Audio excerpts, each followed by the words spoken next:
Hello genius, welcome back to my YouTube channel. In this video I'm going to show you how to find the real roots of such a function. This is the problem: find the real roots of the following functions.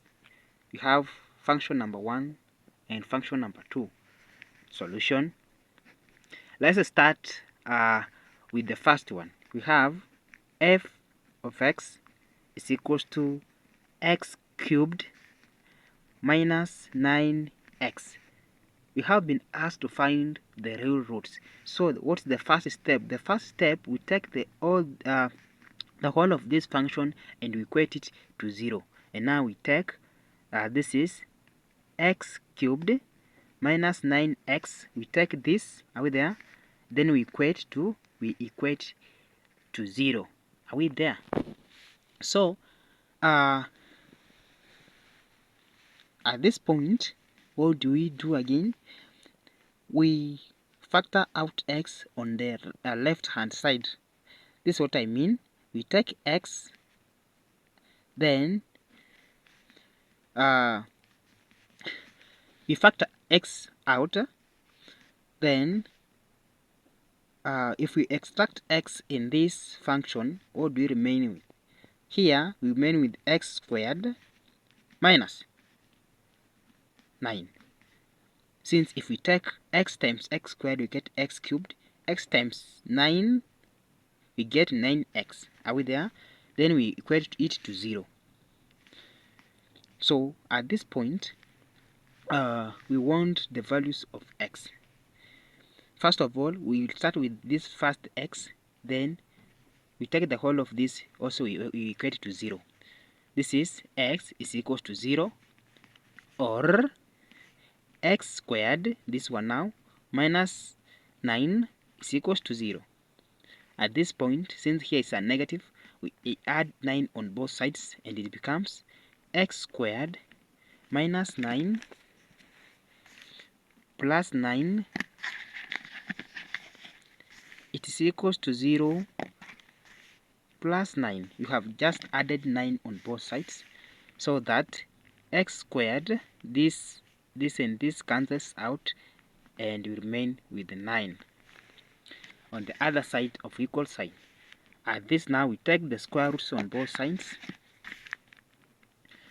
We take the square roots on both sides.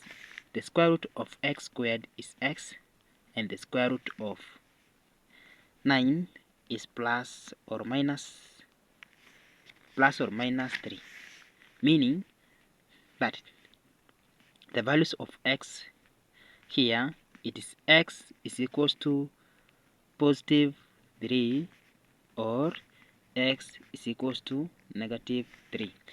Now for this particular function, f of x is equals to x cubed minus 9x. It has 3 real roots. We have this x is equals to 0. Are we there? This is the first one. We have this x is equals to positive 3. Then x is equals to negative 3. We have 3 roots. Yes, let's try out the second one. F of x is equals to 2x cubed plus 4. 2x cubed plus 4x. Yeah, plus 4x. Solution: the first step, what do? We equate the whole of this function to 0. That is 2x cubed plus 4x is equals to 0. Then after that, we extract x on the left hand side. Now we have x, we put it outside, and what remains here, we put it in brackets. That is 2x squared plus 4. Since if we take x, we multiply by 2x squared, we get 2x cubed. Then if we take 4, we multiply by x, we get 4x. Then it's equals to 0. We take this x, we equate to 0. X is equals to 0. Or we take this, we equate to 0. That is 2x squared plus 4 is equals to 0. We want the value of x. So we shall, since here is a positive, we shall subtract 4 on both sides of the equation, and have 2x squared plus 4.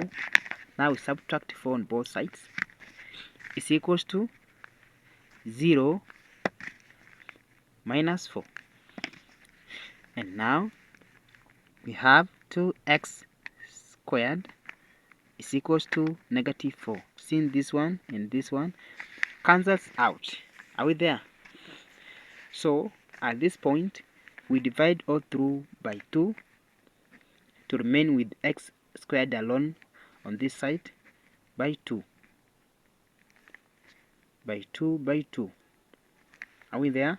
And now we have x squared is equals to negative 2. To get the value of x, we take the square roots on both sides. Square root on both sides. And now x is equals to the square root of negative 2. X is equals to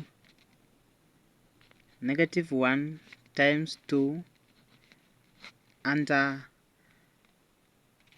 a square root.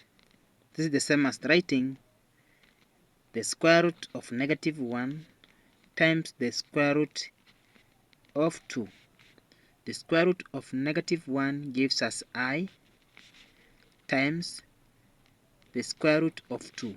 This is the same as writing the square root of 2I. This I is not real, it is imaginary. In complex analysis, this is an imaginary number, so it's not, it makes this, or the whole of this I makes the whole of this an imaginary number but not real. But we wanted the real numbers. You wanted the real numbers. So this is not real, this is imaginary. So for the second equation, I've said that x is equals to 2 into a square root times I. So for the second equation, f of x is equals to 2x cubed plus 4x. It has only one root. It has only one root that is real. The other one is imaginary, as you have seen. So it has only one root. This one, x is equals to 0. It has only one root. It has only one root. X is equals to 0. It has only one root, that x is equals to 0. The other one is imaginary. So for the second one, it has only one root. So I shall stop there. Hope you understand. Don't forget to subscribe to my YouTube channel. Let's meet in the next video. And I wish you a nice day, a nice time. Take care, genius. Bye.